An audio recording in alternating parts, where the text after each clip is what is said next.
420 హామీలను రైతు రుణమాఫీని చేయలేక దిక్కుదోచని పరిస్థితులలో ప్రజల దృష్టిని మళ్లించడానికి ప్రతిపక్షం పైన దాడి చేస్తున్నారు. ఇది ప్రజలు గమనించాలని చెప్పి నేను కోరుతున్నాను. మొన్నటి వరకు ఏం చెప్పారు మీరు?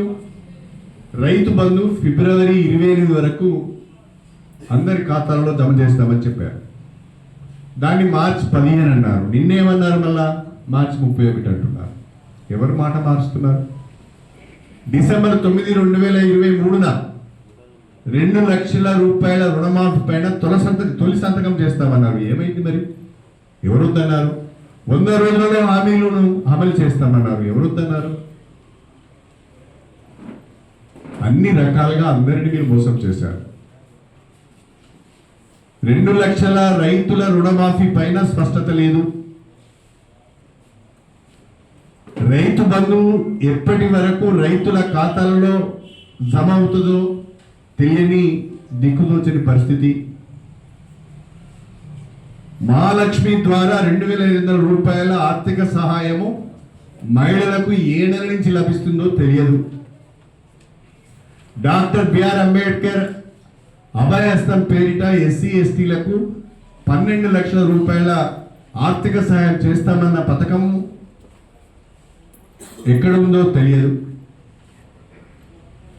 2,000 రూపాయల ఆసరా పెన్షన్ 4,000 రూపాయలు చేస్తామని చెప్పి 2 నెలలు గడిచిపోయినా అతిగతి లేదు.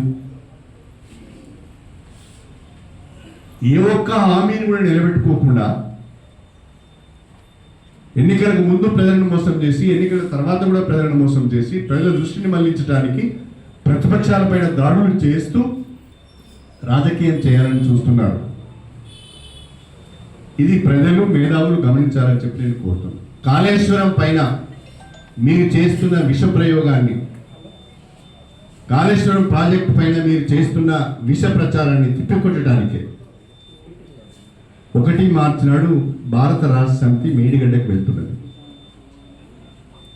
మేడిగడ్డ కాళేశ్వరం ప్రాజెక్ట్ అంటే మేడిగడ్డ ఒకటే కాదు, 93,000 కోట్లలో 3,000 కోట్ల రూపాయలు మాత్రమే ఖర్చు పెట్టి నిర్మాణం చేసింది మేడిగడ్డ బ్యారేజ్.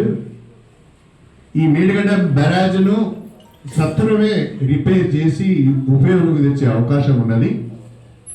ఇది చేయండి అని డిమాండ్ చేయడానికే మేము వెళ్తున్నాం. మేము తీసుకునే చర్యలకు మేము ఎక్కడ వ్యతిరేకం కాదు. తప్పకుండా తప్పు చేసిన వాడు శిక్ష అనుభవించవలసిందే, శిక్షించవలసిందే. దానికి మేము వ్యతిరేకం కాదు.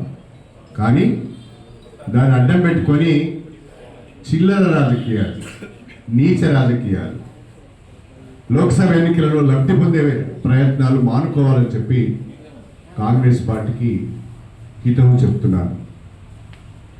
గౌరవ ముఖ్యమంత్రి గారు, నేను గౌరవ ముఖ్యమంత్రి గారు అంటున్నాను, గౌరవ ముఖ్యమంత్రి గారు, ఒక రాష్ట్రానికి మీరు ముఖ్యమంత్రి అనే విషయాన్ని గుర్తించుకొని కొంత ఉందాతనాన్ని అలవర్చుకోండి, భాషను కూడా సవరించుకోండి, జాగ్రత్తగా మాట్లాడండి అని చెప్పి విజ్ఞప్తి చేస్తున్నాను. మరిన్ని వీడియోస్ కోసం ఛానల్ ని సబ్స్క్రైబ్ చేయండి. లేటెస్ట్ అప్డేట్స్ కోసం వాట్సాప్ ఛానల్ ని ఫాలో చేయండి. అండ్ లింక్ డిస్క్రిప్షన్ లో ఉంది.